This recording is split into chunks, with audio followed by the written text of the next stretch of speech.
구독자분들의 부의 사다리를 제공해 드리겠습니다. 안녕하세요. 부의 사다리입니다. 네, 오늘은 2월 21일 월요일 장 마감 후에 SK바이오사이언스에 대한 영상 올리도록 하겠습니다. 네, 오늘은 소폭 상승으로 마감했습니다. 시장 하락에 비해선 소폭 반등은 했지만 사실은 크게 반등을 하지 못했다라는 게 팩트입니다. 일단은 매매 동향부터 간단히 보겠습니다. 일단 오늘 외국인이 매수를 했고요. 외국인이 현재 지금 4일 연속으로 매수를 해주고 있고, 기관은 매도를 했습니다. 금융투자는 3일 연속 매도, 연기금은 소폭 매도, 그리고 기타 법인이 6천주 정도 매수를 했고, 개인이 4일 연속 매도를 하고 있습니다. SK바이오사이언스는 외인이 매수하고 기관만 어느 정도 받쳐준다라고 하면 주가도 오르고, 개인이 매도하면 가격이 오르는 그런 경향들이 있는데, 뭐 그거는 사실은 SK바이오사이언스뿐만 아니고 모든 종목들에 대해서 동용되는 말이긴 하지만, 이제 지금 보시면 아시겠지만 2월달 누적으로 기관의 대량 매도로 인해서 주가가 엄청 빠져 있는 상태입니다. 17만원, 2월 스타트 할 때는 17만원 정도였는데 지금 현재 15만원, 약 10% 가까이 빠져 있기 때문에 지금 상황은 여전히 좋지 않는 상황입니다. 공매도를 보게 되면은 오늘도 7%, 사실은 과거에 비해서는 줄어들긴 했지만 여전히 높은 수준이다 라고 보여지고요. 사실은 이런 공매도량보다는 이 대차장고가 여전히 늘어나고 있는 부분들, 지금 현재 전일 마감 기준으로는 37,000주가 감소했지만 이때는 체결과 상환 주수가 자체가 워낙 더 적었기 때문에 뭐 오늘까지 좀 더 지켜봐야 되지 않나라는 생각이 듭니다. 만약에 그러니까 오늘 마감하고 20시 이후에 대차장고 거래가 나오는데 오늘도 줄고 내일도 준다라고 하면은 더 이상 공매도를 칠 세력들이 새로 들어오지 않는다라고 판단하면 될 것 같고요. 그게 아니고 다시 늘어난다라고 하면 아직까지는 멀었다라고 좀 보면 될 것 같습니다. 지금 이런 날 2월 7일도 37만 주가 감소했지만 여전히 다시 나왔고, 11만 주 감소했지만 또 나왔고, 15만 주 감소했지만 또 나왔습니다. 이렇게 공매도 잔고가, 대차 잔고가 계속 늘어나는 부분들은 아무래도 공매도를 압박하는 그런 이슈들이 더 커지기 때문에 이 부분에 대해서는 여전히 주요한 리스크로 좀 봐야 될 것 같습니다.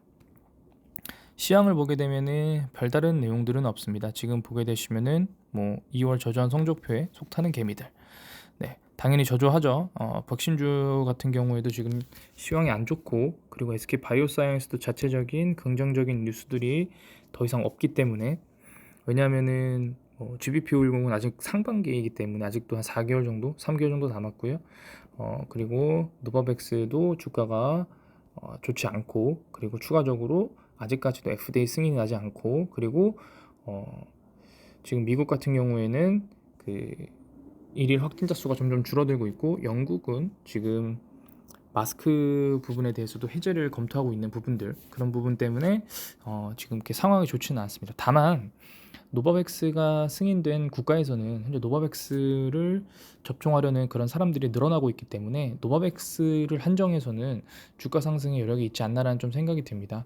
왜냐면은 뭐 미국이나 유럽 등지만 너무 일찍 시작을 했고, 그리고 이제 정점을 달했던 거지, 동남아나 기타 개발도상국 같은 경우는 아직도 백신 접종률이 상당히 현저히 낮기 때문에 이 부분들을 노바백스가 어떤 틈새 시장으로 공략해서 들어갈 수만 있다라면 노바백스 주가는 상승할 거고요. 사실 SK 바이오사이언스는 매출처가 제한적이기 때문에 노바백스의 상승에 제대로 된 영향을 받기는 좀 어렵긴 하겠지만, 그럼에도 불구하고 국내에서도 지금 노바백스 접종을 희망하는 사람들이 늘고, 그리고 뭐 다들 보시면 아시겠지만 노바백스의 백신은 금방 이제 매진이 되는 반면, 뭐 파이자나 모더나 같은 경우에는 계속 남거든요. 그리고 폐기도 조금 어렵고, 왜냐면은 비싸게 사온 거기 때문에 폐기하는 것도 좀 사실은 좀 어렵고, 노바백스는 단가가 좀 낮기 때문에 이런 부분에 있어서 SK 바이오사이언스나 노바백스나 긍정적인 부분이 있을 수 있다라는 생각이 들고, GBP510 같은 경우에는 부스터샷으로 만약에 승인이 나온다면 4차 접종을 준비하고 있는 대한민국 정부나 우리나라 미접종자들이나 아니면 접종 대기자들한테도 긍정적으로 좀 보여지지 않을까라는 생각이 듭니다. 사실은 이런 이슈들만 SK 바이오사이언스를 보유하고 계신 분들께 설명드릴 수 없다는 부분이 좀 안타깝긴 하지만, 현재 SK 바이오사이언스는 어떠한 뉴스도 없고 어떠한 호재도 없고, 그러니까 당장 아예 없는 게 아니고 나오지 않고 그다음에 어떤 악재도 이제 별로 나오지는 않습니다. 그렇기 때문에 지금 주가가 지지부진한 거고요. 지금 상황에서 그냥 단기적으로 수급적으로 볼 때는 14만 원 후반에서 15만 초반을 한 금주나 3월까지 계속 유지를 하다가 그리고 나서 상승이냐 하락이냐라는 그런 결정이 나올 것 같습니다.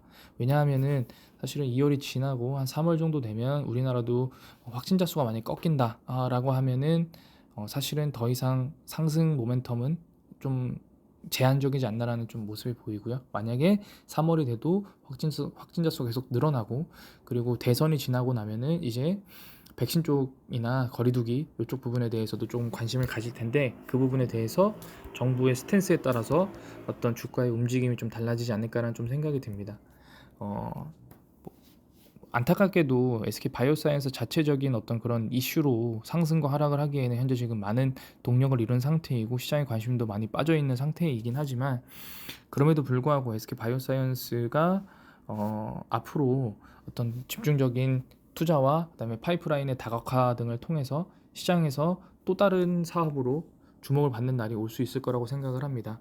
그런 부분들 때문에 제 개인적인 생각으로는 단기 안에 무조건 자금을 빼야 되시는 분들은 만약에 SK 바이오사이언스가 특별한 호재를 받아서 제가 볼 때는 6월 안으로 그러니까 GBP 510이 승인 나기 전에 한번 그래도 어느 정도 유의미한 시세가 나올 것 같은데 그때 터셔야 됩니다. 단기적으로 무조건 자금을 빼셔야 되는 분들은 그게 아니라고 하면은 지속적으로 들고 가시는 게 맞지 않을까라는 생각이 듭니다. 네, 오늘 영상은 여기서 마치도록 하겠습니다. 시청해 주셔서 감사합니다.